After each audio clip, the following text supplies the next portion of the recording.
Hey guys, this is a session of Anyone Can Wear a Mask by Jeff Stormer of the Party of One podcast. His upcoming RPG, which is soon going to be on Kickstarter.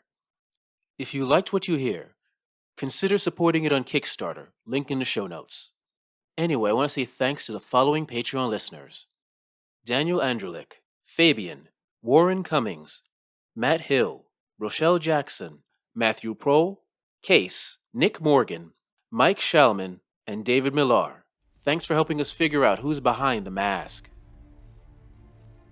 And it's all gonna come down on top of the heads of these people who are all covering their ears and trying to run out themselves. Okay, so you've caused some collateral damage. You damaged this building comes down. Everybody gets out of it safely. As you are, right now your scream is just breaking glass and windows and stuff.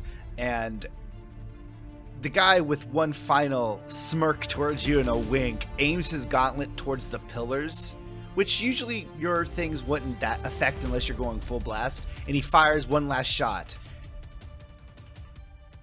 Hey friends, welcome back to another episode of the Fandible Actual Play podcast. This is Angela, and I'm not actually running the game today. Instead, we have a very, very special guest, our friend Jeff Stormer of the Party of One podcast, who is here with an awesome superhero game, which is why Billy is here too, and that's why the two of us were like, yes, we need to play this, since you know that we are our superhero aficionados. Yes, we are. I'm very excited about this, and since it's me and Angela playing, and along with Jeff, I think he is the first official guest to Fandible's Imperial Radio. So, Jeff, welcome to the Fandible Imperial Radio. Thank you for having me. I am honored to be a pioneer in this space, though I will not. You know what? Because I'm on Imperial Radio, I will hide my rebellion loyalties, but I will not. I'm not gonna retract them. Let's put it that way. Okay, all right, that's fair. That's We'll fair. take that. We'll take that. We understand. We will become knocking at your door later on. Fair. I can't say I didn't see it coming. But I think that's enough from us. We're going to turn the show over here to Jeff. So, Jeff, why don't you say a little bit about yourself and your game? Absolutely. I am Jeff Stormer. I am a podcaster, game designer, and the unofficial LARP designer of the Olive Garden restaurant. I am the host of Party of One, which is an actual play focused on two-player role-playing experiences. I'm also the co-host of All My Fantasy Children, which is a podcast on the One Shot Network about tabletop character creation, storytelling, and world building. But for today, I am a game designer, and I am bringing my new superhero role-playing game called Anyone Can Wear the Mask. It is a 3-player role-playing game about a hero, a villain, and their city. And it is designed to evoke stories like Superman, particularly early, 30s, when he wasn't quite, traversing the cosmos and fighting gods. And as well as Spider-Man and Batman and Daredevil. Heroes who are that sort of really specific, I have my home and I have that very strong relationship with it. And that is the vibe that Anyone Can Wear the Mask, I think, evokes really well. Fantastic. I love it. That's exactly the sort of superhero stories that Billy and I love. So again, that's why we were like, yep, we're the two Fandible people that are volunteering for this. I did send it and I was like, Angela and Billy are going to be here for this. I was like, the two of you are going to be here for this. I mean, half of the reason that I shared this with you, because I was like, I feel like the two of you are going to be here for this. I'm going to project a little bit. And this is why we like you more. I mean, I would have liked you the most if you had brought up Green Arrow in his hometown, but that's fine. Also a very good reference point. Okay, cool, because he's my jam, Green Arrow. I haven't worked out the become mayor mechanics yet. I haven't worked out the mayoral run mechanics, but we're getting there. I'm not saying Arrow. I'm saying Green Arrow from the comics. That's a comic book run. That was a run in the comics. Oh, probably. I think it may have been a Kevin Smith run, so we can still ignore it, but... Of course, Kevin Smith, we are... thank you for being a fan of us and listening. We just want to always say we love you, but we might not love your comics. Fair. And I'm sure those are all fair points. at one point we will eventually bring you on. We just always run out of time, unfortunately, with Kevin Smith. We usually just leave him hanging. It's you get that it's just we run a little bit long. We're gonna try and fit it in today. Yeah. Right. Yeah. So speaking of, let's dive in. So yeah, this is, like I said, this is a game about a hero, a villain, and a city. Those are the three roles that we're going to be playing.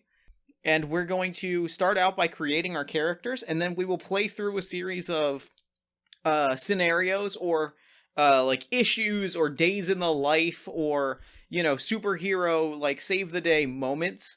All of which are kind of tied to a location and to a particular person in the city that needs to be saved.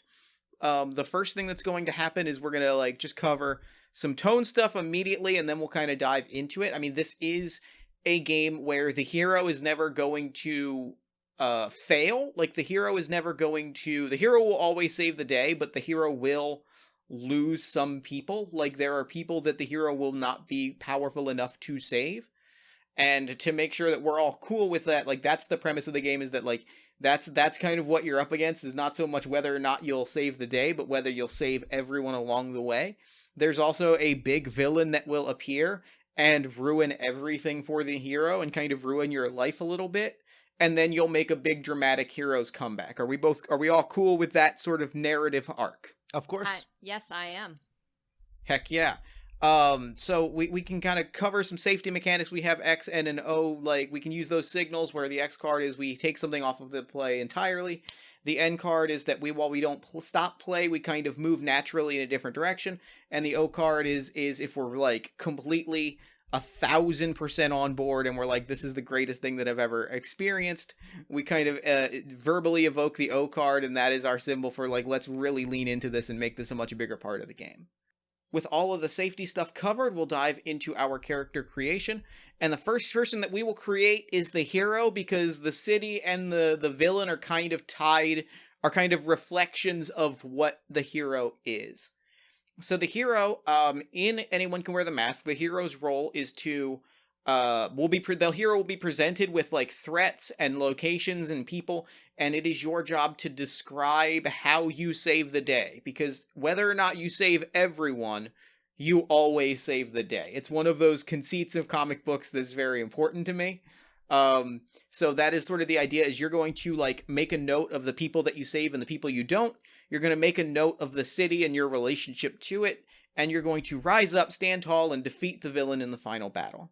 So to make our hero, first off, why don't we introduce which of you is going to be playing our hero today? I am the one that drew playing the hero. This is Angela. I don't know why I said that. I'm the only female voice on here, but... All right, Angela, I've got a few questions for you. Yes. First question. How powerful is your hero? Are you a street-level vigilante? Are you a friendly neighborhood hero? Are you gifted with great power? Or are you a living god? I'm a friendly neighborhood hero. All right, I feel that. Where do your powers come from? Are they science, magic, technology, ancestry? Who even knows? Or powers? What powers? They are powers, and she has sonic powers. She has sonic powers. Excellent. I love that. So, in a vague picture, because a lot of it will be in the kind of comic book tradition of we'll figure out what you do when you are presented with situations and you describe how you beat them. But like, to give us kind of an idea as we are kind of painting these pictures for you, what exactly is it that she does? What are her power? What do you picture as her kind of power set? I would say that it's very literally bombastic. She is not subtle in any sort of way, so it's very much, I am going to overpower you with the sheer volume of my voice, or the pitch of it. She can kind of, whatever is necessary in the moment, if she needs to be super high pitched and break glass, or if it needs to be super loud to get through a crowd. Cool. I love that. Super voice control. That is good to know. That'll give us some good challenges to throw your way. And now the final and important question, because this question will determine your character's strong suit, which is something that will come up in play, is how do you help your city? Are you the hand of the people protecting them so they can thrive? Are you the icon that they look up to for inspiration? Are you a smiling face and a friend to those who need it? Or are you the dark knight that avenges the injustice that they suffer? I feel with this sort of potentially destructive power, I'm going to say she's the vengeance that walks in the night. Okay, cool. So your strong suit for reference as we go is spades. When we draw spades, that will be kind of in your literal and figurative. That's up your alley, literally and figuratively. You are the loudest vengeance at night. Exactly. You are the car alarm that wakes us all up at Exactly. 1 in the morning. Oh, no. So she is certainly not the icon of the city. Nope. There has to be like some news person that says we have to get this menace. Oh, a lot of us, particularly those of us with jobs and children, feel like she is the menace. My last question is, what is your hero's name? She is the Scarlet Siren. Oh, that's a freaking good name, is the thing. All right. So we've met the Scarlet Siren. Now, once we now know our hero, it's time to meet the city in which they operate. I'm going to be playing the city. I have a deck of cards in front of me. I am, well, everyone else. I am ordinary people, extraordinary people, heroes, villains, people trying to live their lives. Anyone that the hero interacts with the exception of, like, the threats that the hero will have to overcome, that's who I will be playing. How that's going to work is I'm going to draw cards, and those are going to tell us the locations in the city, and then I'll talk about the people that live there. And when needed, I will be there to support the hero and support the hero because we need each other, and it is my job to kind of lift you up when you're at your lowest. So to build our city, which I feel like I gotta call Scarlet City because I like that feels like a good connection point. I'm gonna answer, how large is the city? It can be a small town, a bustling borough, a major metropolis, the whole wide world, or infinity and beyond. I think I'm gonna make this a bustling borough. I feel like Scarlet Siren to me reads as someone that protects more of a not quite a small town, but like connected to a major city, but not the whole city. Oh, Bloodhaven. Yeah, very much so. And I think I'm going to break this in, and then I'm going to, as we go, kind of break this into 4 smaller sections, each tied to a suit of playing cards. As we do this, we'll kind of determine, like, what neighborhood you kind of grew up in, where you live, what neighborhoods you're not as familiar with in our sort of little borough, and we'll kind of build the city card by card as we go. And then, so once we know our hero and our city, it's time for us to create our villain. Villain, Billy, your true identity is going to remain a little bit of a mystery for now, but you are welcome to start, like, thinking it through and taking some notes, because you are the villain. Like, your ultimate role is to be the villain that emerges late in the game, and in comic book terms, you are Darkseid when Darkseid, like, appears on Earth and blows up Metropolis, right? Like, you are the grand villain where, like, the hero thinks that they have a handle on the world, and then this other threat appears. So you're very tied to the hero's presence and your hero's, like, power set and legacy and, presence in the city and all these other things. But for now, what matters to you, and I want you to keep this in the back of the mind, is that you are here to destroy. Maybe it's because you crave power, maybe it's out of spite, maybe it's part of a larger plan, but this city has to burn, and you are going to be the one that does it. Got it. What that's going to look like in play is that whenever I flip a card, you are going to describe the threats that the hero overcomes. As the hero goes, you are going to roll some dice and determine whether or not the hero is able to save everyone on the scene. You are also going to track the hero's injuries and setbacks, and keep a list of the hero's failures so that when we come to our final confrontation, you can kind of shove them in the hero's face to kind of keep them down and really, like, force them to surrender. And then, Angela, your role is to not surrender when that happens, because you're going to win, but we need that moment. Yes. And the one thing I recommend as the villain is to kind of keep a running list from numbers 1 to 10, or from 2 to 10, rather, tied to the numbers on a card deck, so that when a number card is drawn, you can kind of look at it at a glance and go, okay, we drew a 5, that means there's a bank robbery. So each number will kind of correspond to a certain threat that the siren is going to overcome. And then as numbers come up again and again, different variations on that threat come up again and again. And so that, in a nutshell, is how we're going to be playing the game. Does anyone have any questions before we get into the full experience? None here. No, I'm very excited. I already have my character and his powers picked out. Good. I'm excited. All right. So, what's going to happen? For reference, when I described your big dramatic villain appearing, there is a joke. I have a deck of cards here, and when I flip the Joker, that is when your villain makes their grand return. When that happens, I'm going to discard a bunch of cards to represent your rampage and the damage that you caused the city, and then I'm going to shuffle the other Joker into the deck, which when that second Joker is flipped, represents the hero making their dramatic comeback and bringing you down forever. So there's a lull period where you have seemingly won, and we need the hero to come back. But that'll be a little while from now. For now, I'm going to flip a card from our deck. And then we will describe where the hero's next adventure takes place. So I have flipped the 6 of diamonds. Whenever I flip a card from 2 to 10, that means that our adventure takes place somewhere in imminent danger. Here, the hero is going to come face to face with something that threatens the city, physically, emotionally, anywhere in between. Something is putting Scarlet City in peril. I am going to describe to you a scenario. Scarlet City, I think I'm gonna associate diamonds with. I'm gonna pull a little bit from my home city of Philadelphia and say this is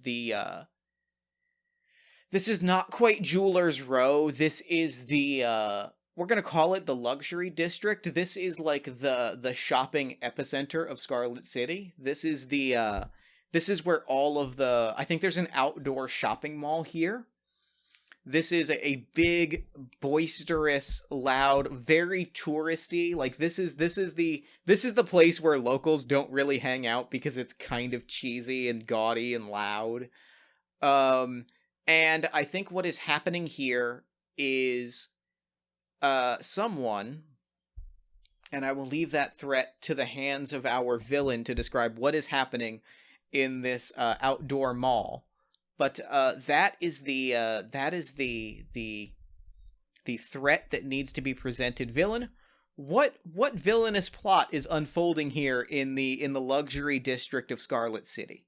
The camera shows a group of men opening the door of one of those old U-Hauls that has probably been decommissioned somewhere along this adventure. They have normal weapons, nothing crazy. A shotgun here, a pistol here, and as soon as they look around and make sure no one's around, they get rid of those guns, and they carry baseball bats with nails in them, pipes, things like that. And then they start marching people out of it. These people all have bags over their heads, their hands are all tied together, and they walk towards the front of the mall. As they enter the mall, a security guard tries to stop them, but is immediately beat across the head with a pipe. And as these people march deeper, a lot of the occupants of the mall are concerned. They stop in the middle of this mall, start kicking down knees so people fall straight onto the ground, and then one of the bad guys, who, again, these people look like just normal day thugs, he holds up a sign that says, "Shh." SHHH, and they start pulling off people's bags. And around these people's necks are what looks to be some sort of bomb. And as a gasp goes off, you see a couple of those neck readers go up and gauge as if it's about to get to the red, but then dies down. And as people get a little louder, it gets closer to the red. And basically, people are starting to understand too much sound will be the death of these people. I love it. I love it so much. Ooh. So yeah, so we have a pretty natural picture of the people that are in danger here, and those are the people in this mall, right? And also the people that have been taken hostage. Siren, that's who you're here to save today. Now, here's the only problem, and I'm going to ask for your perspective on this. You're out of your element here. Oh yeah. This isn't both because of the scenario, but also because why is this not the part of town why is this not the part of Scarlet City that you are familiar with? Like, is it that people don't trust you? Is it that you don't frequent this part of town? Like, why is it that you are not just out of your element due to this this volume bomb, but out of your element due to the location of this crime unfolding? The tourists don't like the vigilante, the darkness of the Scarlet Siren. She is definitely off-putting to anybody outside of Scarlet City. I love it. That's perfect. Okay. So, what I'm going to do is I'm going to ask Billy, as the villain, I'm going to ask you to roll 1 dice. Just so our audience knows, do we want high or do we want low? So you want to roll a regular 6-sided dice. Higher is better, and then tell me the result, and then we'll hand play over to the hero to describe what happens next. Oh, and so it's better for me, the villain, if it's higher. Or it's better for the villain if it is lower, because that means that the hero is unable to save people. It's better for the hero if you roll higher, because it means the hero saves the day or does it in a way that inspires people. Got I rolled a 2. Excellent. Okay. Then Siren, I'm going to present you with a 2-part choice. You managed to stop the threat, but it's messy. Describe how, describe who you save, tell me what goes wrong along the way, and then you can either take an injury, you can either get hurt, or you can cause collateral damage. All right. So am I choosing that first, or do I describe everything first and then kind of out of the fiction it makes sense whether it's a injury or collateral damage? I think that makes sense. Yeah, Okay. Let's go with that. That works. So Scarlet Siren is watching this, she's followed this U-Haul throughout the city. It took a very winding route, and it just didn't make sense that a U-Haul was going to this touristy part of town. There aren't apartments here. Nobody's moving in. So what's going on here? And then, of course, she sees these people being unloaded. She sees the shh sign, and she probably, the little comic speech balloon has her saying shh too with a couple of asterisks and hashtags. Because she knows that this is so out of her element in so many ways.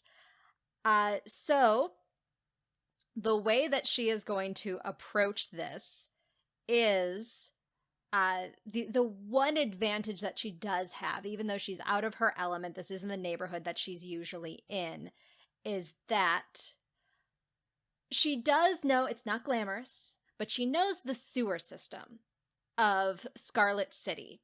So she's actually able, she scurries down from the rooftops and goes subterranean here.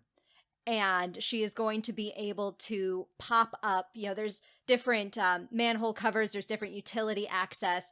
And that's actually how she's going to save people. She's going to grab the bad guys and just kind of like pull them down, replace the manhole covers, and beat them down there where there is the ground and the cement in between her and the people that can dampen the sound.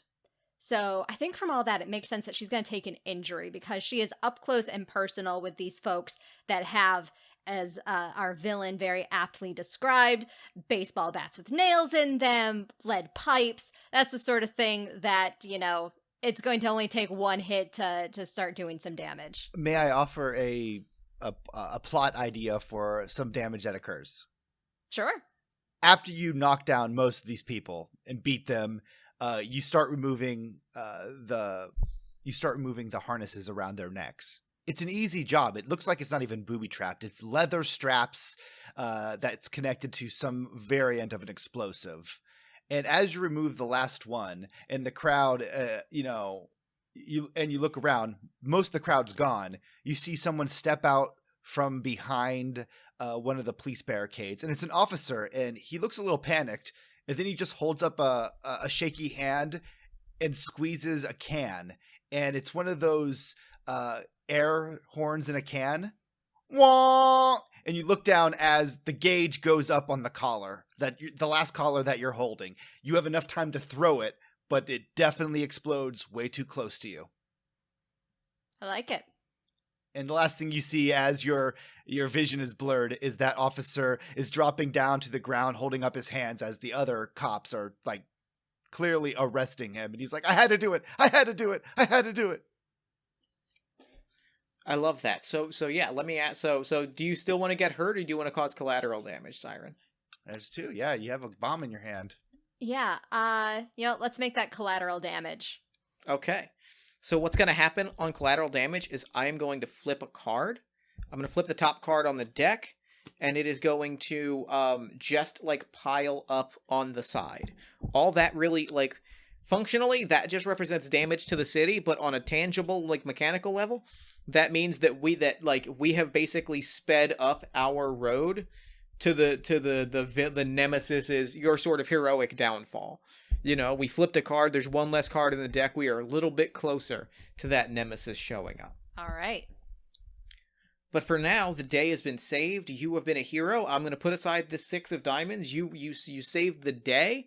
That means that you have gained some renown. Your legend has grown throughout the city. This will become important later. And with that, I'm going to flip the next card. And it is the 4 of spades. Now let me ask you this, Siren. Where in Scarlet City, what's your neighborhood? Where are you most comfortable? I think because you just established that she's familiar with the sewer system and kind of that subterranean. She lives in a rougher side of town. Like, that's kind of where she grew up. And so that's where she has continued to stake her hideout. It's very easy to hide out in some place like this because this is an area of town where everyone just kind of keeps their head down. You know, they're focused on their own problems, their own time to get through the world. And so they don't notice the young woman that comes and goes at strange hours of the night and tends not to speak very much. Honestly, you're probably not the only young person coming and going at strange hours of the night, It's not true. speaking Yeah. to people. I'm gonna call this Miller's Kitchen because that is funny to me. Yep. So we're in Miller's Kitchen. We've drawn the 4, so I'm gonna say this is probably this is probably not long after you're still recovering, or there's news reports about the damage that has happened to the luxury district. But it's been a fairly quiet few days. Villain, what happens to put I'm gonna present an ordinary civilian in danger. This is a short order cook named Big Murray. Big Murray has been working at the same Greasy Spoon diner for 26 years. He doesn't own it, but he loves having the job. He loves making breakfast for people. And he is on his way back from work. So it is late. It is probably like 3 a.m, closing time. The bars have emptied out. What villainous thing is occurring at 3 a.m. in Miller's Kitchen? And who's this short order cook called again? Big Murray. Big Murray, he is walking back to his home, and as a big man and kind of just like a staple to the neighborhood, even though it's a rough neighborhood, no one messes with Big Murray. You don't mess with a man who makes hash browns that good. You don't. And as Big Murray's walking by one of the older houses, and there's kind of some scrapyard stuff in the back, he hears a few shouts and a couple, maybe even a gunshot. And he stops and he's like, "Hey, what's going on over here?" And suddenly, out of the darkness, he sees several gang members just running as fast as they can, freaking out like, "Oh God, she's on us! She is on us!" And suddenly, Big Murray's eyes snap open as behind these gentlemen, these gentleman thugs, lands a person wearing scarlet with a very familiar looking outfit. And as he says, oh, what is your name again? Scarlet? Siren. Is that the Scarlet Siren? This person holds out her hands and emits a giant cry. Sounds somewhat familiar to the siren. And these gang members hold their heads as they fall over screaming in pain. And Murray's like, I guess you had to do what you had to. And suddenly he gets hit with the sonic blast as well. And I'm sure along the way, Angela, you might hear the siren, the Scarlet Siren is attacking civilians in Miller's kitchen. This is offensive. How dare she? How dare she? In your own neighborhood. Right. So, because you're in your own neighborhood, because you are the most in your element, Villain, I'm going to ask you to roll 3 dice and tell me the highest result. 4. A 4? Scarlet Siren, how do you rise to the occasion and save the day? Who do you save and what great moment of heroism do you achieve? Well, obviously, I'm going to go save Big Murray. I really like those hash browns. More than once, I've gone there after a long night of heroing. But because it is the middle of the night, because I've just so recently had that run-in the luxury district, Scarlet Siren actually is going to show up out of costume. She's going to show up out of costume, and that's going to kind of be the inspirational moment where people find out that this hero has been living amongst them the whole time, and this is how you can tell that she is the true Scarlet Siren, not this imposter that is wearing like a knockoff Halloween costume version of her outfit. Like, it is so cheap and tacky. And I think the comic book effect that we see is when she uses her probably like the Scarlet Siren when you use your sonic blast, it's like big illustrative E's, like it's like E, but then when she uses hers, it's illustrated A's, so it's like and that's how we know, that's how we can tell when the two of you are fighting, that's how we tell who is shooting which energy blast. And of course there's that classic moment where you both finally spin around after punching each other, then you just both let out that same scream, and they collide, but yours overpowers her and sends her into a wall, and she just lays there dazed and completely confused. Do you remove the mask? Yes. As you walk up and you remove the mask, you notice 2 things. Her vocal cord, like when you remove the cords, you see there's a collar around like the cowl of the costume, and that seems to be the source of the sonic abilities. It's pretty advanced, and as you pick it up, it kind of immediately just sizzles apart as if it was booby trapped to say like, nope, you're not going to find much about me. And as you look towards the woman, you see her eyes are completely bloodshot, and she's like, I'm sorry, I had to, I'm sorry, I had to.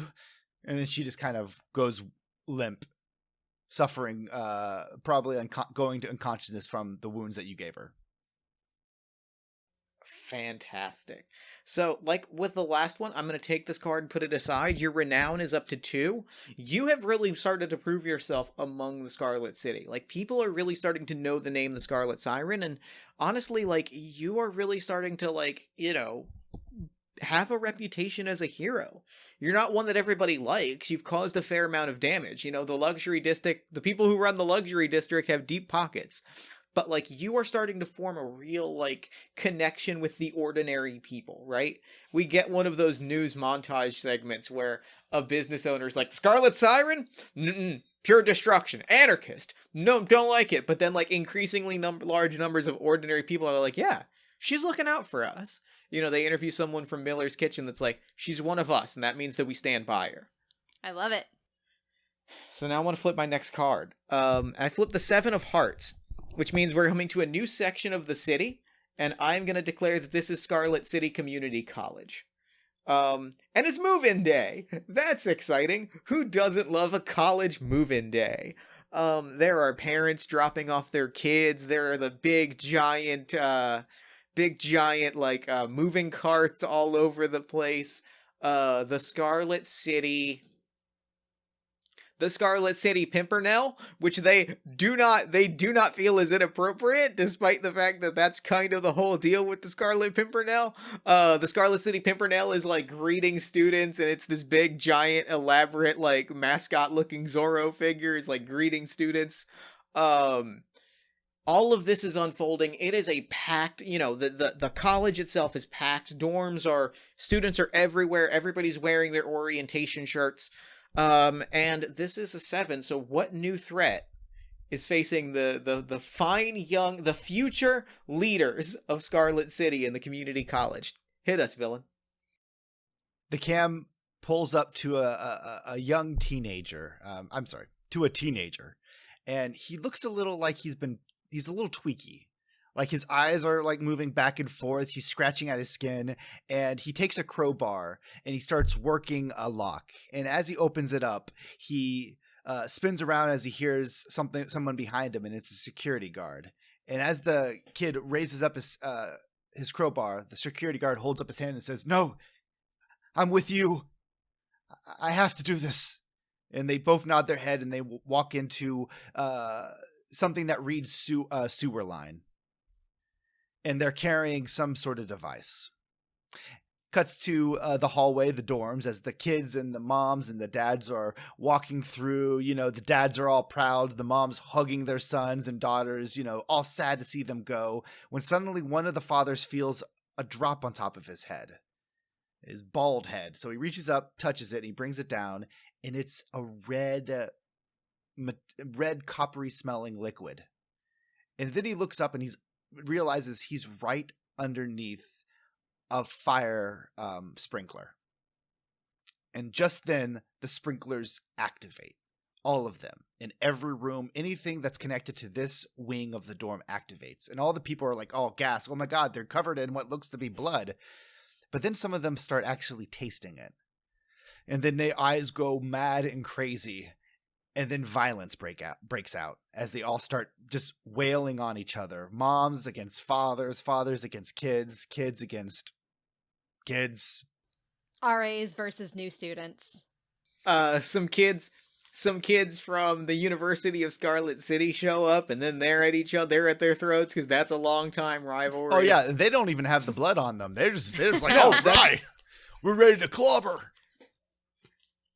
So, that is the scenario. The scenario is there is chaos unfolding in Scarlet City Community College. Siren, what can you do to stop this? But actually, wait, we forgot a step. Again, you are out of your element here. And I should specify a gameplay mechanic. Your strong suit is spades. That is where you are most comfortable. If I draw spade, that means you're in your element, these are your neighborhood, these are your people, and you've got this, then the villain is going to roll 3 dice and give us the highest result. If it matches on color, which is to say if I draw a club, the people here know you, but you haven't earned their trust, and you're going to have to work at it, and then they're going to roll 2 dice and tell us the highest result. A no match, which is a heart, is that you are, again, out of your element, and these people don't necessarily trust you. In this case, I think that makes sense, because these are a lot of, like, students who are probably too young to follow the news reports, or they're kids from out of town. So this is not your element, so you are out of your element, which means that the villain is going to roll 1 dice and tell me that result. 1. Oh. That's not good. It's the worst result. So you stop the threat. No matter what, you stop the threat. However, despite your best efforts, you cannot save everyone. So I'm going to ask you 2 questions. How do you eventually scrape by and stop the threat? And the much harder question, who can't you save? So, Scarlet Siren, she hears that there's something going on at the community college, and so she rushes there to find this very disturbing sight. It looks like people are covered in blood. They're bashing each other in. bashing each other's heads in and just fist fights. Just, yeah, as you said, pure chaos. And she is going to give the audible equivalent of a slap across the face, trying to snap people out of it. So very high-pitched, short shrieks, like getting up close to, one couple of people engaged in fisticuffs, and get them to break up, and doing it over and over and over again. But she's getting tired. People are resisting her. And so she does it a little too hard at the very last group and pushes someone out a third floor window. Oh. And that someone is the dad that first felt the liquid falling down. Terrible. And I think like it's documented, right? Like people see it. And but like I think more than anybody, you see it. Oh, Like yeah. you see that like you just couldn't save everyone. And like his name is, I'm gonna call him Henry Carhammer. Henry Carhammer fell out of a third-story window. And as you're standing there over the speakers of this community college, which is usually reserved for like fire announcement, you hear someone with a raspy voice singing, "Hush, little baby, don't say a word." And it just goes over and over again. Oh, I love it so much. Oh. And with that, you've saved the day. You have not saved everyone, which means we're going to take this 7 and we're going to put it aside. Your renown has not gone up because it was well documented that, like, you saved the day, but there were casualties. Right. Which means we're going to flip our next card, and we have flipped the 10 of clubs, which means I get to flush out the last section of town, which I'm going to call Bendishaven. Bendishaven is we've got the rough part of town. I think this is I'm gonna say this is probably like the I guess the nice part of the tracks, but it's still pretty working class because it's still like a black card, which means you're still not like in your element, but people here don't trust you as much as they do in your neighborhood. So it makes sense that this would be like the nicer part of Scarlet City, but that Scarlet City on the whole is still a pretty working class place. So this is like a very suburban residential borough, or like section of the borough, right? Like this is where families like buy out the house. Like, you know, you go from an apartment in Miller's Kitchen to a house in Bendishaven. And I think this is a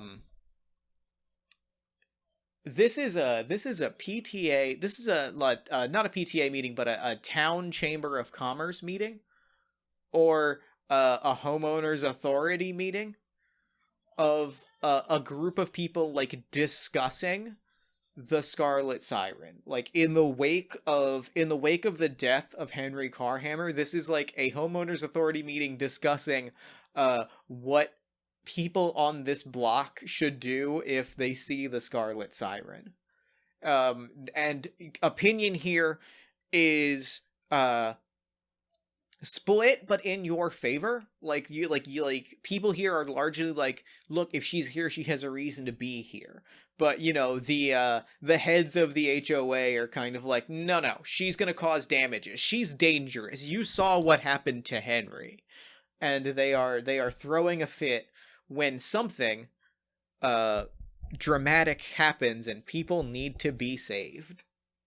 Suddenly, as these people are debating, you know, talking about, some woman stands up. She's like, "I'm just worried about the influence that this woman, this vigilante is having. I mean, we have police for a reason." And someone's like, "Listen, all she's doing is trying to fill in the gaps where the police haven't been able to respond in time. I don't see how that's a problem." And suddenly, the door is kicked in. Or is it blown in? And stepping in, wearing these rather large gauntlet, is a man. And he is dressed up in full regalia of a hero. Spandex, shoulder pads, flowing cape. And he says, "I heard you trying to stop us vigilantes, huh? Well, you could call me the Scarlet Protector. And he punches his hands together, and it builds up kind of an energy, not so much sonic energy, but kinetic energy. And then he just slams like the nearby councilman into the wall. And then he looks towards the cameras and smiles and says, "Vigilante justice brought to you by the Scarlet Siren." And then you just hear rampaging going on. Oh no. Of course, several news people are definitely switching over to like, you know, it's all propaganda. It's like, is the Siren suddenly causing violence? Is she the violence creator, not video games? Like, it's almost like it was planned, like the way this was quickly brought together on the news. So, to determine what happens and determine how our hero saves the day, Villain, I'm going to ask you to roll 2d6. Because like I said, this is you're not quite not in your element, but you're still going to have to prove yourself because these people don't quite trust you. You got a 3. The first one was a 1. I'm like, oh no. Oh no. That's the nice thing about rolling multiple dice, is that there's that moment of like, well, it's not as bad as it could be. So Siren, you once again manage to stop the threat, but it's still messy. Describe how you stop it. Describe what goes wrong, and then either take an injury or cause more collateral damage.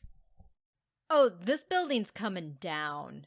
Like, I have already decided that. Because as this Scarlet Protector, if that's even his real name, is throwing people about, causing all this chaos once more. You know, he's thrown like part of the heavy desk. You know, they've got this heavy ornate desk, and he's picked up part of it and just thrown it through a window. And that is exactly where the Scarlet Siren jumps in. And she sees this big burly guy with the gauntlets there, and she just lets out another loud cry. You know, this is the long, drawn-out one designed to disorient and push him down. And it's sound. So it's, while she can direct the fury of it at one person, it's going to affect the people and the things around her. So all of the other glass starts to shatter, with the windows, you know, slowly kind of warping and shattering. That's going to cause some structural integrity issues with the building. And it's all going to come down on top of the heads of these people who like are all covering their ears and trying to run out themselves. Okay, so you've caused some collateral damage. You damaged this building comes down. Everybody gets out of it safely. As you are, you know, right now your scream is just breaking glass and windows and stuff. And the guy with one final smirk towards you and a wink aims his gauntlet towards the pillars, which usually your things wouldn't that affect unless you're going full blast. And he fires one last shot, and suddenly the building starts shaking. So while some people would say like, oh, she was the one that brought it down, no, it seemed like this was the goal, to get you just to be there.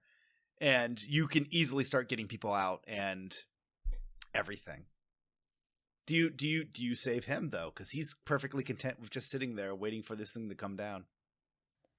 I'm more focused on the people.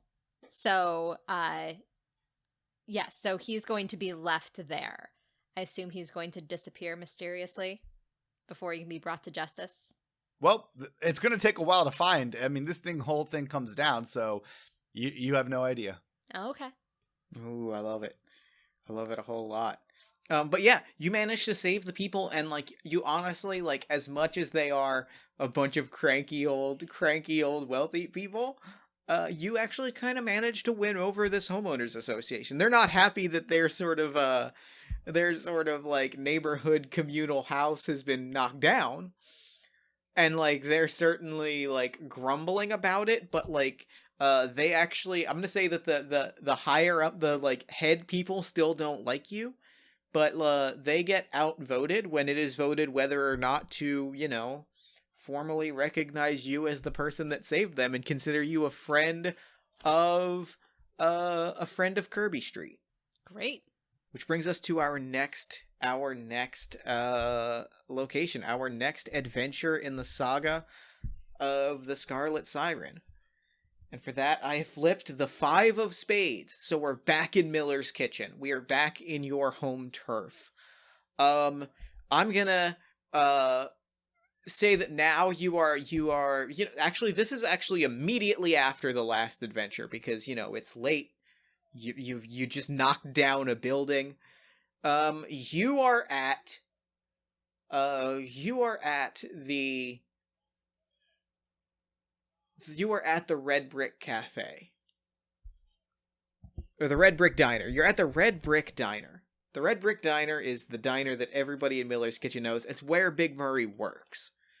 It is a place, and I'm gonna ask you first, this is an important question for me, just on a purely aesthetic sense. Are you there in costume or not when you get your post-superheroing, breakfast platter?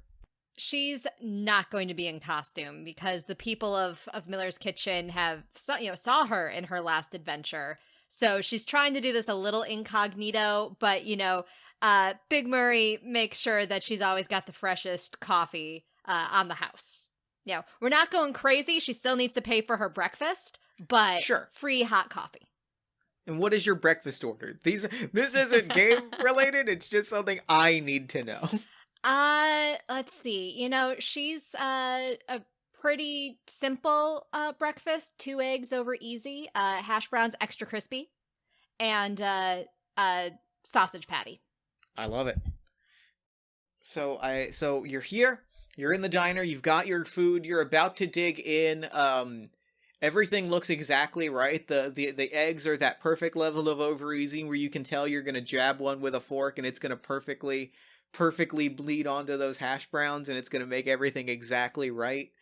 When you hear an explosion outside. Villain, what is happening outside? What is happening outside of the Red Brick Diner that is going to take our Scarlet Siren away from her breakfast? As you turn around expecting an explosion, because you heard one, instead of there actually being an explosion, there is standing in the front of the diner with a boombox over his head is a person dressed up like a mime. And he just gives a big smile towards people as everybody shook, and he hits the side of the boombox, turning it off, and then does a quick bow and a couple of mime tricks. And a few people start going back to their breakfast, and he gets an excited look on his face because he's noticed a jukebox, and he skips on towards it all excitedly, puts in an invisible quarter, selects a number, and waits. But the odd thing is the jukebox does activate, and the sound of silence that this starts playing. And he walks forward, leans against nothing as he looks over towards you, smiles, and then his smile drops immediately and says, "You know what's interesting?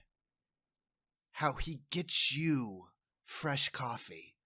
If only he served you the cold stuff like everybody else here. Or maybe you're just more fortunate." And suddenly, somebody behind you takes a sip of their coffee and starts choking a little bit and coughing. And they start scratching at their faces. And then you see several people in this diner, their eyes are, who have been drinking the coffee, the cold coffee, not the hot coffee that you got. Their eyes go wide as if they are definitely experiencing the same sort of drugs that the dorm had experienced. And the mime doesn't say anything. He just presses his his hands against his mouth and makes an O sound, like, "Oh," and violence erupts. That's very good. Oh, he does stick his finger in your eggs to ruin it too, because he's a dick. Yeah. This is now very Harley Quinn in Birds of Prey, who just wants to eat her bacon, egg, and cheese sandwich. Oh, makes me so happy. Okay, so you're in your element. You're in Miller's Kitchen. So, villain, roll me 3 dice and tell me the highest result. Okay, the first one's 1. The second one is 1. I swear to God, Billy, if you roll 3 of a kind. And the third one is a 5. Oh, I was worried there. I was like, what? I was worried. All right. Siren, you do your thing. Tell me about the great moment of heroism that you achieve and the people that you save. Siren has had a night. She's had a long night of saving people, and it's not too long after the community college. She is tired, just wanted to eat her eggs. Like, is that so much to ask of this city? Like, she doesn't ask for a lot. All she wants is her eggs. She's not looking for recognition. She's not looking for money. She just wants to eat her eggs. And so her fix is simple but effective. And thinking about how the last time this happened, the poison was spread, she just she climbs on a table and reaches up to the ceiling and pulls on one of the fire extinguishers, or the fire sprinklers, forcing the system to activate. And as everybody is hit with this cold water, muddy water, from what I've heard, like the water stays stagnant in there. So this isn't a clean break, but it shocks them out of it, just like her voice did last time, but with much less damage. Perfect. And it goes off without a hitch. Everyone is saved. Not her breakfast, though. Her breakfast unfortunately, was the casualty along the way. But you do get an opportunity to get that one good shot off on this mime that ruined your breakfast. And yeah, you've saved the day. You did it. Like, you accomplished you saved all of these people. You did what you couldn't do last time. And for a moment, and like, I think when you turn around, there's a new plate of food, like, waiting for you, because Murray, he's not gonna let the person that saved the day, he's not gonna let you not enjoy your breakfast, you know? He knows that he owes you 2 now, and he's not gonna let you go hungry. Aw. Thanks, Big Murray. Which means that I'm gonna flip my next card. And I flipped the Queen of Diamonds. Now, this is not a place that is in imminent danger. This is somewhere personal to you, Siren. Let me ask you, where are we right now? Where is a place that is personal? This is somewhere that you have a responsibility, but you also have a life of your own. There is a person behind the mask, and that person has friends, loved ones, people that count on them. At this moment, you find yourself in one of those moments with someone you care about, someone that knows the real you. What is your life like when you are not wearing the mask? When she's not wearing the mask, she is trying to think of a good name for her. When Scarlet Siren is not wearing the mask, she is Elizabeth Silverman. And Elizabeth Silverman has she has a grandmother that she loves very much. And the grandmother is in an assisted living facility. You know, she's not like on death's door, but she needs a lot of help with the day-to-day stuff. And so it is Elizabeth's weekly visit to go see Grandma. And, she takes Grandma to the hair salon, and they do, they get mani-pedis and that sort of thing. It's a girls' day. So she's there to pick up Grandma for their girls' day out. Okay. And I think while you're there, I'm going to introduce someone that is connected to a part of your life. The part of your life that this is connected to is tied to the suit of the card. Because this is diamonds, this is someone connected to your professional life. So I'm going to say that this is someone that this is the director of the assisted living facility that your grandmother works at. Like, you're bringing your grandmother home at the end of a long day, right? You've had this wonderful girls' day together, and the director, her name is Maureen. Her name is Maureen LaFleur. Maureen greets you. She's got her check. She's got her clipboard, and she signs your grandmother back in, and she kind of she hands you a coffee. She has another one like on the counter by her desk, but she hands you a coffee, Because I think at this point, like, your grandmother's probably been here long enough that, like, you're pretty close to Maureen at this point. Like, you know, there's the professional obligation of, like, she is taking care of your grandmother, but, like, as any good, like, caretaker, she's, you know, developed a friendship with you. She knows you, and I think so she kind of... The two of you go walking together, and she checks in with you, and you get to meet with your grandmother and meet with this friend of yours, this confidant, this someone that kind of knows, if not your secret, at least knows the real you. And so between this girl's day with your grandmother and catching up with your friend and confidant Maureen, I'm going to ask you, what do you take away from this meeting? How does it help center you? And how does it remind you about why you wear the mask?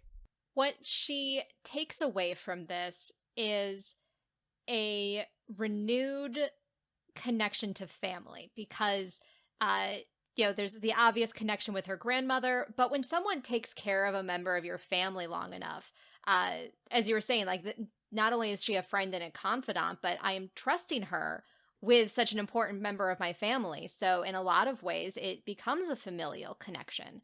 So she's renewed by this sense of family, and it reminds her that family is so much more than blood. Like, family is the people that you choose to surround yourself with, and Elizabeth / Scarlet Siren has chosen to surround herself with the people of Scarlet City. I love that. An absolute ton. You have this beautiful centering moment. You're reminded of your relationship to the people of this city. You come home refreshed, rejuvenated. You've got like a beautiful glow because they put a really wonderful mask on you that just you're beaming. Yep. And that's when you flip on the news. That's when you turn on the TV. Never should do that. Never should do that. Is when I flip the Joker. No! Which means it is time for the downfall. Really, could not have been better timed. Really feel like could not have been a better timed moment. At least Scarlet's gonna look her best. Oh yeah, at least she's looking great.